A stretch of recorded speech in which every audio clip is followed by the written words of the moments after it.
Parlons d'argent aujourd'hui. Nous le savons tous, notre rôle en tant que salarié, c'est d'aller chercher le plus haut salaire possible pour notre temps. Nous le savons, l'employeur le sait, tout le monde le sait. Maintenant, parlons-en. Il y a deux moments où c'est sain et normal d'avoir une discussion de salaire avec l'employeur ou le futur employeur. Le premier, évidemment, c'est le processus d'embauche. Puis le deuxième, c'est un processus d'augmentation salariale ou de réévaluation de poste. Parlons aujourd'hui de l'embauche. On couvrira le deuxième sujet dans une future vidéo. La toute première chose à savoir, avant de parler de salaire dans un processus d'embauche, quelque chose que vous devez accepter personnellement, c'est que contrairement à ce que la majeure partie des gens croient, votre salaire n'est pas directement lié à votre valeur en tant qu'individu. Si votre salaire est lié à votre valeur, ça devient automatiquement quelque chose de personnel et ça devient quelque chose d'émotif. Donc, difficile pour la discussion. Et la négociation salariale doit se faire d'une façon objective et détachée pour être efficace.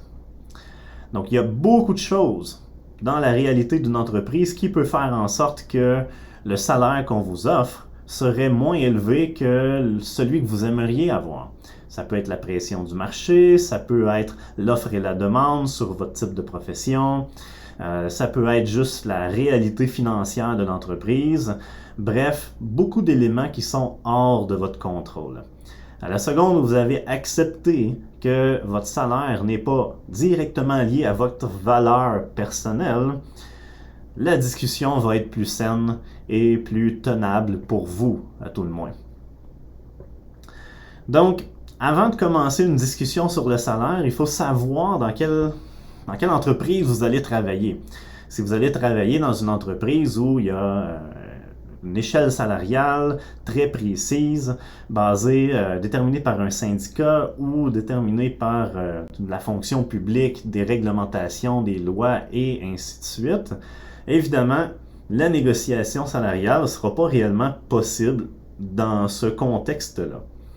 Une fois que vous le savez, vous éviterez dans le fond l'embarras de commencer à négocier un salaire dans un contexte où vous ne pouvez pas vraiment le faire. Dans le reste des scénarios, vous allez pouvoir au moins avoir la discussion sur le salaire. Évidemment, il existe des employeurs, peu nombreux, mais il en existe quand même, qui vont vous faire toujours la meilleure offre qu'ils sont capables de faire. Dans un cas comme celui-là, c'est leur responsabilité de le mentionner. À ce moment-là, vous savez qu'il n'y a pas vraiment place à la négociation, puis c'est vous qui choisissez si vous acceptez l'offre ou non. Ça demeure votre choix. Mais en l'absence de ce type d'information-là, la négociation est attendue par l'employeur. Si vous ne le faites pas, les chances sont que vous perdez une opportunité d'avoir au moins un petit peu plus sur le salaire. Donc l'embauche, le meilleur moment pour parler de salaire.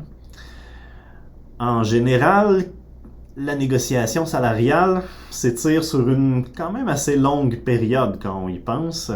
Donc ça commence au premier moment où vous voyez un montant d'argent ou vous mentionnez un montant d'argent.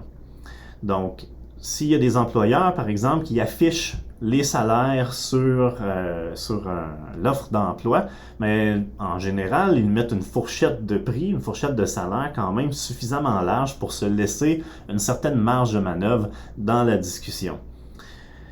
Les entreprises ont plus tendance à viser le bas de cette échelle-là plutôt que le haut.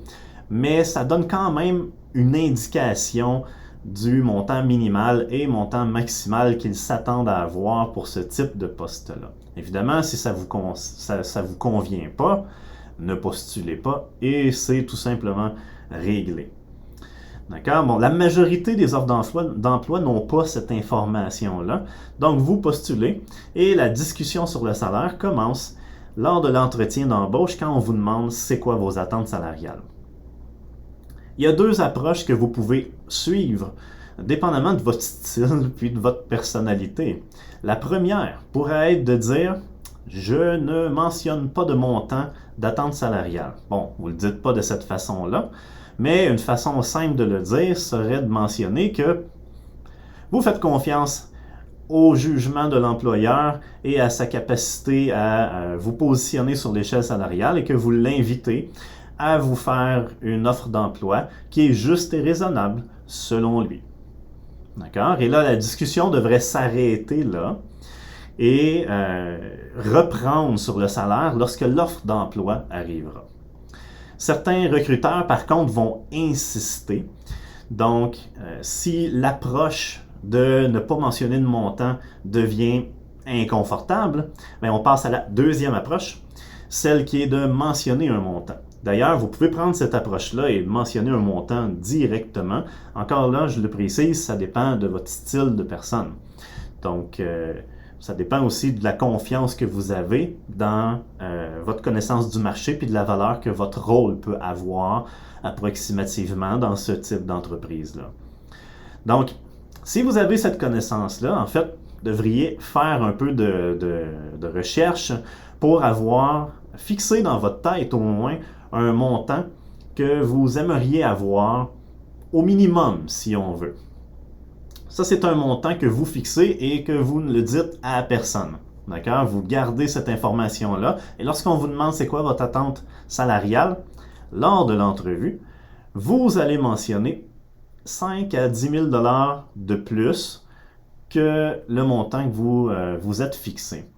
Pourquoi 5 à 10 000 de plus? C'est que si vous demandez 30 ou 40 000 de plus que ce montant-là, ça se peut que vous ne soyez pas retenu, que l'employeur dise simplement « je n'ai pas assez d'argent pour m'offrir les services de cette personne-là ».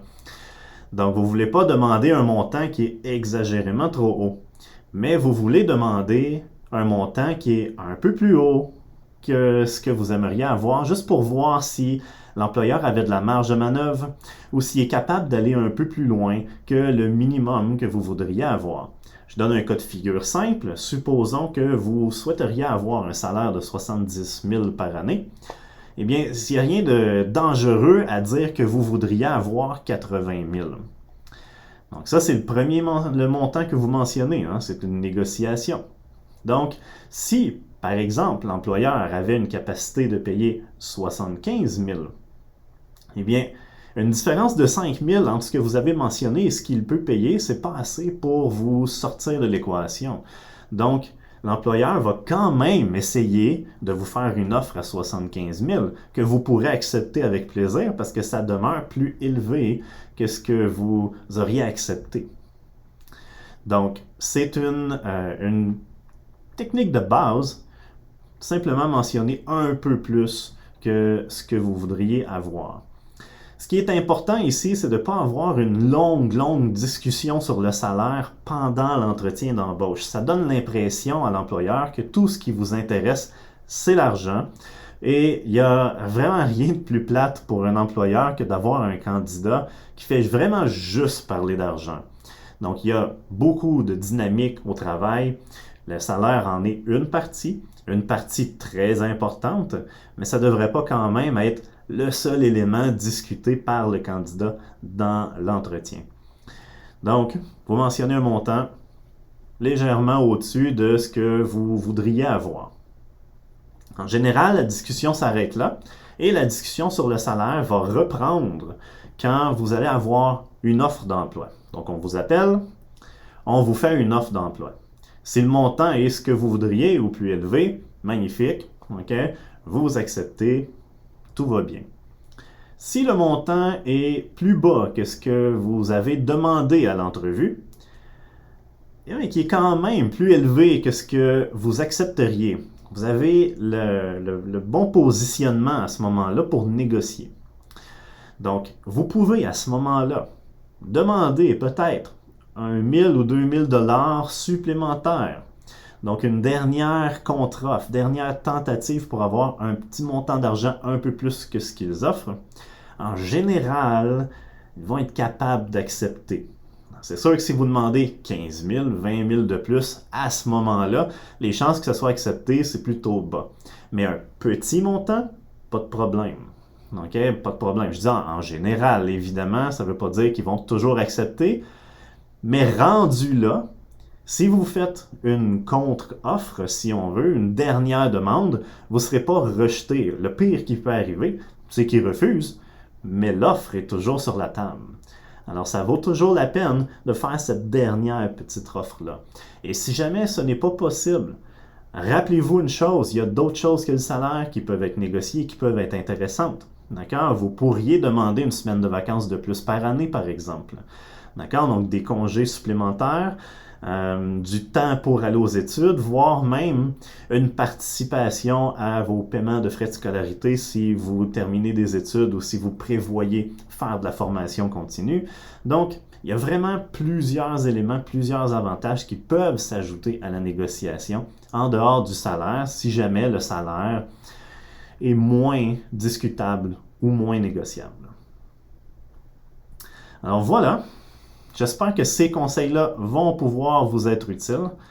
Dernier point, faites-moi part en commentaire si vous avez des astuces supplémentaires que vous voudriez apporter à mon attention ou mentionner à l'auditoire pour faciliter une bonne négociation lors de l'embauche. Et je suis toujours intéressé à de bonnes anecdotes aussi, si vous avez des bonnes histoires de négociations qui sont bien terminées pour vous ou mal terminées pour vous, partagez ça avec nous. Merci et à bientôt.